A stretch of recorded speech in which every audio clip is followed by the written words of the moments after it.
Hi, welcome to Steps to Strides with me, Connor Ratcliffe. We're back in the garage gym today looking at some potential loading strategies for our tibialis posterior. Today's exercise is a double limb tiptoe raise for tibialis posterior, which means it's another modified tiptoe raise to make sure that we're looking to get most efficiency from the exercise and bias the load away from gastrosoleus into our frontal plane inverters, in this case, tibialis posterior primarily. Now, like other exercises where we've looked at tiptoe raises for repetitions, we need to be aware of load over forefoot, and especially in these modified exercises where we're going to be initiating cues to put load over a specific area, it predisposes a little bit to just overloading that area. So we need to make sure it's on a soft mat, plush carpet, or we're doing it in nice cushioned trainers. But if the trainers have a big drop or offset on them, so there's an inbuilt heel raise, that will limit the sagittal plane range of motion, and that might affect the outcome of your exercise or some of your therapeutic aims. So it's just something to consider. Now the cue that we're going to use today is load in the fifth, and this is going to be similar to our single limb tiptoe variation of this. We will look at another cue with this as well, and that's why I'm doing a separate video essentially. But load in the fifth I think is still my preference. Feeling the pressure under this area, I think it's the easiest for patients to resonate with and to understand, and it doesn't require any additional equipment like our other cue that we look at today will.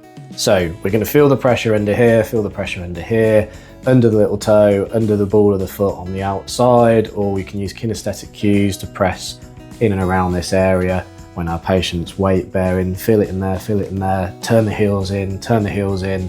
All of these work as verbal augmented cues that can then become intrinsic cues for our patient to go over in their own head when they're doing these as home exercise plans. So we're going to take balance out of this and hang on to something. We're going to initiate our typical 1, 2, 3 tempo as well. So up for 1, hold for 2, down for 3. And we're going to come up, feel the pressure under the little toe, and then we're going to come down nice and slowly through that eccentric phase, which for tibialis posterior is quite important because it mimics the functioning gait where it eccentrically contracts to decelerate pronation, or just within the frontal plane, eversion. Down for 3. Now, if we look at this from behind, you'll be able to see the difference that makes in calcaneal position. So as I come up, unbiased without my cues, I'm in this position.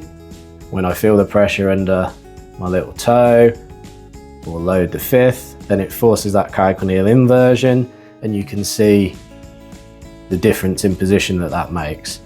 So if I do this again, no cue engaged, feel the pressure under the little toe, it forces that calcaneal inversion. And then down for 3. Now the other cue that we can use here is more of a kinesthetic cue. I did promise it earlier on. And for the purposes of today, I'm going to use a squishy pig. Now you don't have to use a squishy pig. I just had this to hand. But I do recommend, if you're going to use this as a kinesthetic cue, you use something that is compressible, because then you can still get through active range of motion in frontal plane. Sometimes I've seen this done with like cricket balls, which obviously you're not going to compress, and you will still get inversion engagement, but it will be a bit more isometric because you can't work through the active range because the kinesthetic cue won't compress. And this will make a bit more sense, I guess, when I show you this exercise in action. But I would always recommend using something that's compressible. So what we're going to do is we're going to place this between our heels, and then the cue becomes grip it, squeeze it, push in against it. So it forces inversion, and it acts, as I say, as that kinesthetic cue because there's something there modifying external stimulus essentially, which then modifies afferent feedback, efferent response, and that's the idea with most kinesthetic cues. So let's have a look at this, and again it's always easier to see from behind. We're going to set up, make sure that our heels. Squeezing, squeezing, squeezing, squeezing, all the way through that range of motion. And we're going to squeeze, squeeze, squeeze, squeeze, squeeze, all the way through that range of motion. And now if we pretend that that's not compressible,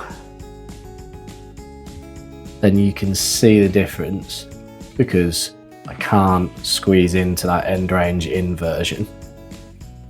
It becomes a bit more of an isometric active inversion. When we come down, still eccentric, nice and slow. Now, the other nice thing with tiptoe raises is that they have built-in progression, so we can add external load, and we'll take a look at that as well. So in this case, I'm going to add external load by using dumbbells.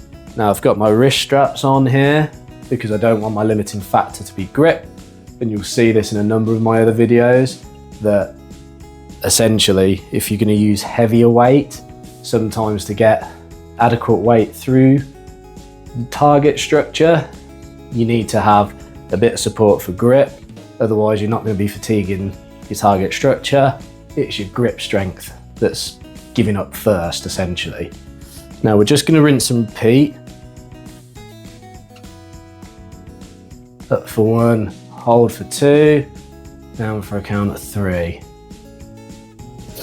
Now the downside with adding external rate to double limb is that you can see I don't have a free hand, and because I'm loading under the 5th, it still makes my balance a little bit trickier.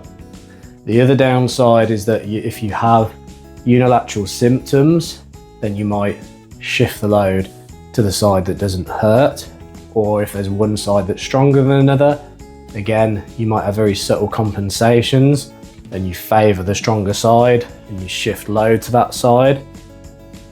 So typically, my preference is to progress to single limb to get around some of those issues, but the benefit of double limb is that you can do both limbs together, so it's a time saver. And that is our video on double limb tiptoe raise, modified or biased for tibialis posterior.